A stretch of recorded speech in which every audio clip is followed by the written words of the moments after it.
وہاں پہ کوئی عذاب بھیج دے. او تسقط السماء كما زعمت علينا كسفا. بنی اسرائیل میں ہم نے پڑھا تھا آیت نمبر 92 میں، یہاں پہ آسمان کا کوئی ٹکڑا ہی گرا دے.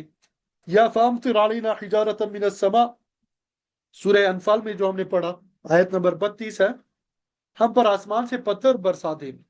لیکن حقیقت یہ ہے کہ اللہ تعالیٰ کے ہاں ہر چیز کے لیے ایک وقت مقرر ہے. اللہ تعالیٰ کے ہاں ہر چیز کے لیے ایک وقت مقرر ہے.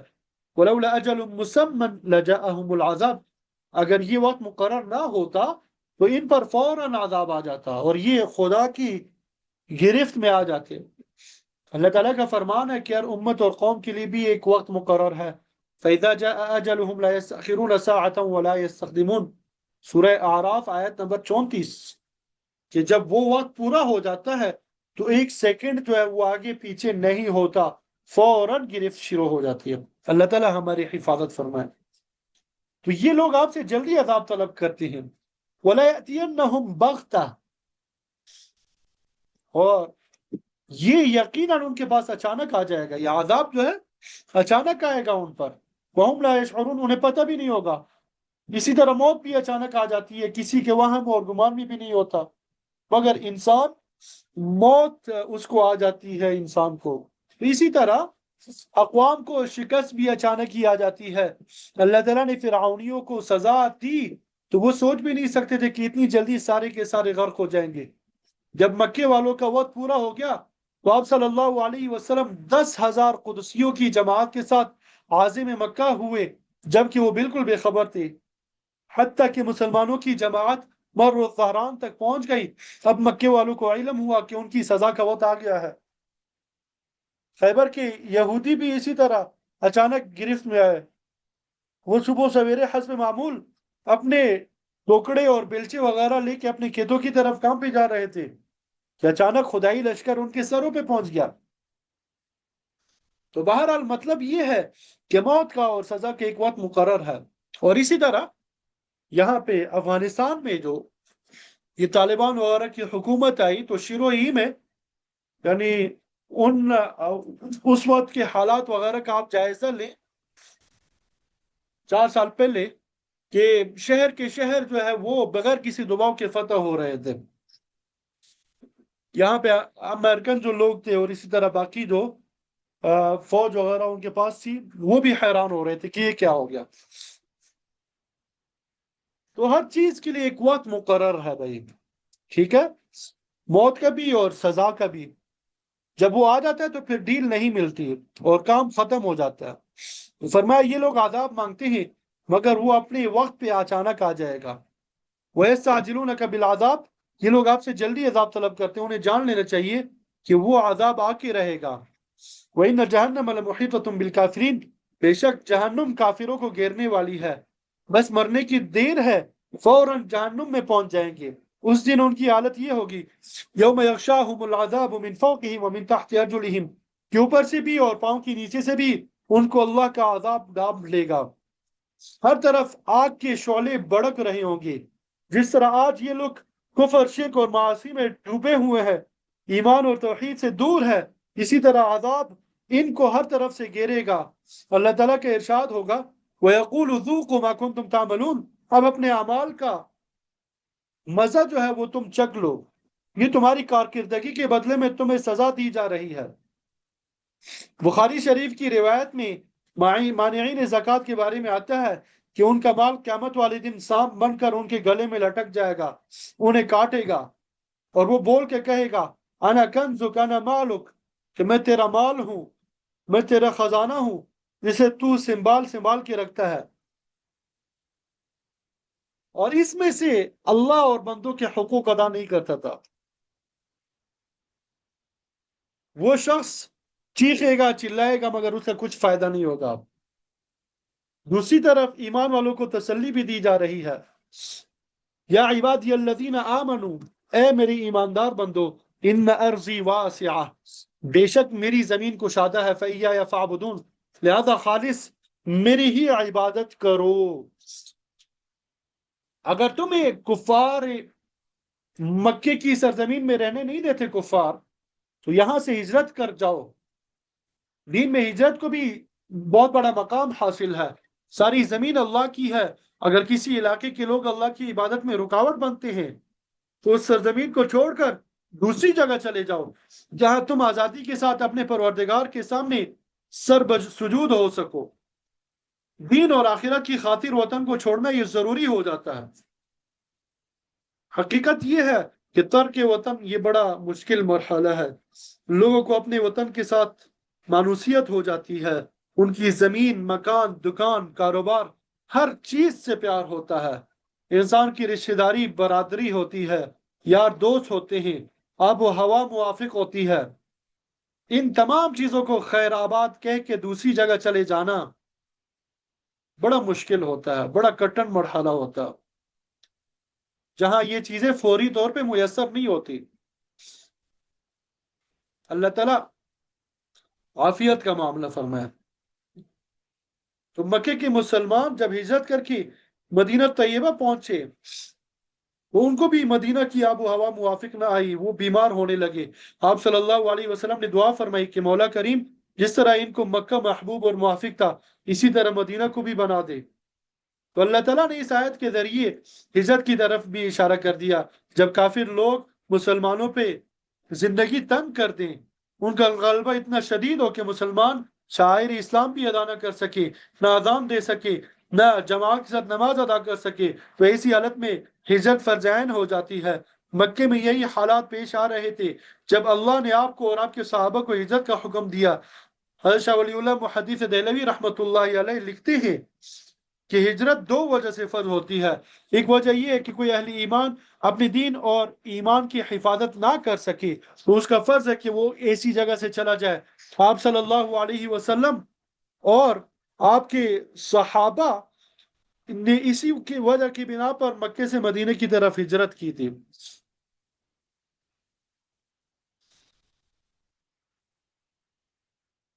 ایسے حالات میں جو شخص ہجرت کی استطاعت رکھتا ہے اس کے باوجود نہیں کرتا تو اس کی سزا جہنم ہے۔ فَأُولَٰئِكَ مَأْوَاهُمْ جَهَنَّمْ۔ شاہ صاحب فرماتے ہیں کہ مسلمانوں پہ ہجرت اس وقت بھی فرض ہو جاتی ہے جب کسی مقام پر اس کے لیے رزق حلال حاصل کرنا محال ہو جائے یا وہ گناہ سے نہ بچ سکے۔ تو ہجرت کی فرضیت کی یہ دو مقامات ہیں۔ کل نفس ذائقۃ الموت، ہر چیز کو، ہر جان کو موت کا ذائقہ چکھنا ہے، ہر نیک اور بد کو موت کا پیالہ جو ہے پینا ہے۔ ثم الینا ترجعون، پھر تم سب ہماری ہی طرف لٹائے جاؤ گے۔ ہر ایک کو اللہ تعالیٰ کی دربار میں پیش ہو کے اپنے اپنے اعمال کی جواب دہی کرنا ہے۔ لہذا دنیا میں ایسا عمل اختیار کرو جو اللہ کے ہاں پسندیدہ ہو اور جس کی وجہ سے اللہ کی گرفت سے بچ جاؤ۔ دنیا میں ایمان اور توحید کے بعد نیک اعمال انجام دو، کفر، شرک اور معاصی سے بچ جاؤ تو اللہ کی نعمتوں سے ہمیشہ ہمیشہ کے لیے مستفید ہونے والے بن جاؤ گے۔ آگے اللہ تعالیٰ نے اہل ایمان کے لیے بعض انعامات کا ذکر فرمایا ہے۔ والذین آمنوا وعملوا الصالحات، وہ لوگ جو ایمان لائے، جنہوں نے اچھے اعمال انجام دیے۔ ایمان سے مراد صحیح عقیدہ توحید ہے، اور اچھے اعمال میں نماز، روزہ، زکوٰۃ، حج، جہاد، قربانی، صدقہ و خیرات، یہ سب چیزیں شامل ہیں۔ تو فرمایا ایسے لوگوں کو لنبوئنہم، یہ کیا ہو رہا ہے؟ ایسے لوگوں کے لیے کیا ہے؟ لنبوئنہم من الجنت غرفا، ہم ضرور بضرور یقیناً جنت کے بالا خانوں میں ان کو جگہ دیں گے۔ حدیث شریف میں بالا خانوں کی بڑی تعریف آئی ہے، اللہ تعالیٰ میں نصیب فرما دیں۔ آپ صلی اللہ علیہ وسلم نے فرمایا کہ ان کی دیواریں ایسی شفاف ہوں گی کہ اندر کی چیز باہر سے اور باہر کی چیز اندر سے صاف نظر آئے گی۔ ایک دیہاتی آدمی نے آپ صلی اللہ علیہ وسلم کی خدمت میں عرض کیا کہ یہ بالا خانے کن لوگوں کو ملیں گے؟ تو آپ نے فرمایا لمن الان الکلام واطعم الطعام وادام الصیام وصلى والناس نیام، یہ ان لوگوں کو میسر ہوں گی جو محتاجوں کو کھانا کھلائیں گے، نفلی روزے رکھیں گے، خوش اخلاقی سے کلام کریں گے، ایسے وقت میں نماز پڑھیں گے جب سب لوگ سو رہے ہوں گے۔ تو فرمایا یہ ایسے بالا خانے ہوں گے تجری من تحتها الانہار، جن کے سامنے نہریں بہتی ہوں گی، خالدین فیہا، خالدین فیہا، وہ ہمیشہ اس میں رہیں گے، خالدین فیہا وہ ہمیشہ اس میں رہیں گے، وہاں سے کبھی نہیں نکالے جائیں گے۔ نعم اجر العاملین، یہ عمل کرنے والوں کا نہایت ہی اچھا بدلہ ہوگا۔ ہر عامل کا عمل نتیجہ خیز ثابت ہوگا، اللہ تعالیٰ کسی کے عمل کو ضائع نہیں کرے گا، بشرطے کہ اس کی تہ میں ایمان اور اخلاص موجود ہو۔ تو فرمایا یہ ان عاملین کا تذکرہ ہے، الذین صبروا وعلی ربہم یتوکلون، جنہوں نے ہر قسم کی تکالیف کو برداشت کر کے صبر کا مظاہرہ کیا، مخالفین کی ایذائیں جی لیں، وطن سے ہجرت کی، دیگر مصائب برداشت کیے، اللہ تعالیٰ کی توحید، خدا کا ذکر، اس کی نعمتوں کا شکر اور نماز کی طرح صبر بھی ہمارے دین کا بہت بڑا اصول ہے۔ صبر مصیبت کے وقت بھی کرنا پڑتا ہے، اور عبادت کے وقت بھی صبر کی ضرورت ہوتی ہے۔ نفسانی خواہشات اور رسومات باطلہ کے ترک کرنے میں بھی صبر کی ضرورت پڑتی ہے، تو جو شخص صبر نہیں کرتا وہ ناکام ہو جاتا ہے۔ تو فرمایا کہ آخرت کے انعام ان لوگوں کا حصہ ہے جنہوں نے صبر کیا، وعلی ربہم یتوکلون، اور جنہوں نے اپنے پروردگار پہ بھروسہ کیا، جن کو یقین ہے کہ سارا اختیار اللہ تعالیٰ کے پاس ہے، وہی قادر مطلق ہے، عالم کل ہے، وہی وحدہ لا شریک ہے، نیکی کا بدلہ دینے والا بھی وہی ہے۔ جو لوگ دنیا کی زندگی میں اپنی کوشش کو جاری رکھتے ہوئے اللہ تعالیٰ کی ذات پہ اعتماد کرتے رہے، ان کو جنت میں یقیناً اعلیٰ درجات حاصل ہوں گے۔ اللہ تعالیٰ ہمیں ان صفات سے متصف فرمائے اور بغیر حساب کتاب کے ہمیں جنت نصیب فرما دے۔ وآخر دعوانا ان الحمد للہ رب العالمین۔ کل انشاءاللہ پھر آگے باقی جو اسباق ہوں گے آگے پڑھیں گے، تو آپ میں سے جو نئی طالبات ہیں وہ بھی اپنا نمبر وغیرہ بھیج دیں تاکہ گروپ میں ان کو بھی شامل کر دیں، ٹھیک ہے؟ کل سے انشاءاللہ 6 بجے ہی سبق شروع ہو جائے گا، ٹھیک ہے؟ تو آپ وقت پہ آ جائیے گا۔ جزاکم اللہ خیرہ۔